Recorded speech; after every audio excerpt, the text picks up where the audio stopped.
Jy was nog rustig in vaart op jou seilboot op die oop see toe dit gebeur. 'n Tsunami tref jou plotseling. Jou hele lewe word ondersteboog geslaan soos die skok van 'n aardbewing. Van dit wat nou gebeur, dit verswelg jou. Want in 'n oogwink verander alles toe die watermassa soos 'n vulkaan uitbars en oor jou spoel. En jou veilige domein soos 'n slaggat voel. Ja, ons almal, ook jy, het al beleef dat 'n mens se lewe in 'n oogwink kan verander. So skryf ek toe 'n onverwagse omslaan massa my getref het.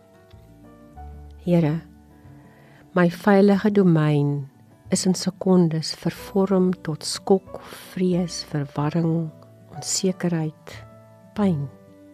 My wegkruip hemel, 'n toevlugsoord, is verwoes in skerwe stukke en ek voel ontuis en onrustig in my eie huis, in my eie hart.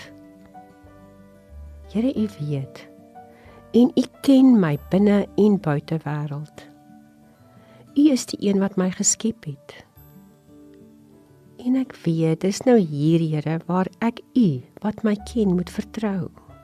Met my hart en gees, Here, doen ek dit, maar dit neem nie my tipiese mens emosies weg nie. Gooi asseblief 'n reddingsboei van stille vrede na my toe uit. Help my om daaraan vas te hou in die diep wete dat U verstaan en dat U nou meer as ooit, Here, by my staan.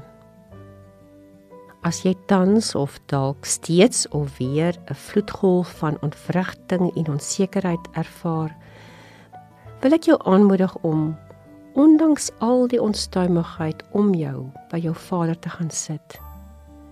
Dalk wil jy jou warboel net voor hom uitspoel.